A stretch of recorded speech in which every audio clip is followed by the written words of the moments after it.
પ્રાપ્ત વિગત મુજબ માળિયાહાટીના બાબરા ગામે ખોડિયાર અન્નપૂર્ણા આશ્રમ ખાતે દર વર્ષની જેમ આ વર્ષે મકર સંક્રાંતિના દિવસે ગાયત્રી મહાયજ્ઞ તેમજ બ્રહ્મ ભોજનનો કાર્યક્રમ યોજવામાં આવેલ, જેમાં 300 થી વધારે ભૂદેવો ઉપસ્થિત રહી બ્રહ્મ ભોજનનો મહાપ્રસાદ લીધો હતો। ઉલ્લેખનીય છે કે દેવી બહેન પીડિયાની પ્રેરણા થતા બાબરા ગામે ખોડિયાર અન્નપૂર્ણા આશ્રમની સ્થાપના 2016માં કરવામાં આવેલ અને ત્યારથી બાબરાના સરપંચ બાલુભાઈ પીઠિયા દ્વારા આશ્રમના ટ્રસ્ટી તરીકે સેવા આપે છે અને દર વર્ષે મકર સંક્રાંતિના દિવસે બ્રહ્મ ભોજનનું આયોજન કરવામાં આવે છે। તેમજ આશ્રમમાં ધૂન મંડળ દ્વારા દરરોજ રાત્રિના 1 કલાક તેમજ દર પૂનમે 24 કલાકની ધૂન રાખવામાં આવે છે। પવિત્ર શ્રાવણ માસ દરમિયાન આખો મહિનો અખંડ રામધૂનનું આયોજન કરવામાં આવે છે। તેમજ ઉપસ્થિત મહેમાનો દ્વારા રાસની રમઝટ બોલાવી હતી। આજના કાર્યક્રમને સફળ બનાવવા આશ્રમના ટ્રસ્ટી બાલુભાઈ પીઠિયા દ્વારા ઉપસ્થિત ભૂદેવોને બ્રહ્મ ભોજન કરાવી દક્ષિણા આપવામાં આવી હતી। ઉત્સાહભેર ભૂદેવોએ આશીર્વાદ આપ્યા હતા।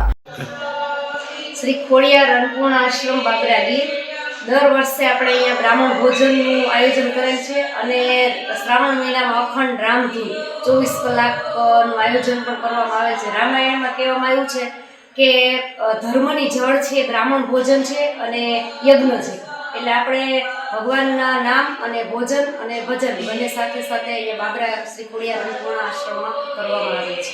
કેટલો ટાઈમ છે બેન આશ્રમમાં બ્રહ્મ ભોજનનું આયોજન કરવાનું? અત્યારે 10 વર્ષથી આપણે બ્રહ્મ ભોજન અને છેલ્લા 2016 ની અંદર આપણે આશ્રમની સ્થાપના ભૂમિપૂજન થયું ત્યારથી આપણે અખંડ રામધૂન અને બ્રાહ્મણ ભોજન છે એનો અવિરત ચાલુ જ છે દર વર્ષે, અને એનું જે 12 વર્ષ સુધી સતત કોઈ પણ કાર્ય કરો તો એનું 12 વર્ષ માટે 12 વર્ષ કરો એટલે એનું ફળ મળે, અને એનું આપણને અત્યારે જોઈ જ રહ્યા છે કે ભૂદેવો બધા અત્યારે સાથે આપણે બાબરામાં આવેલા છે।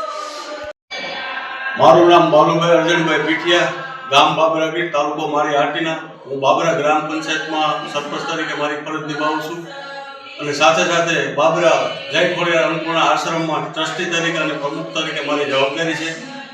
અહીંયા દર વર્ષે મકર સંક્રાંતિના દિવસે બ્રહ્મભોજનનો કાર્યક્રમ રાખેલો હોય, પછી રોજ રાત્રિના 9 વાગે સાંજના રામધૂન બોલવાનું આયોજન કરેલું હોય। સાથે સાથે હર સાલ શ્રાવણ મહિનામાં 1 મહિનો રામધૂન અખંડ રાખેલી હોય અને ગામ લોકો સાથે મળીને બધા રામ ભક્તો બધા હરિપ્રસાદ હારે લે।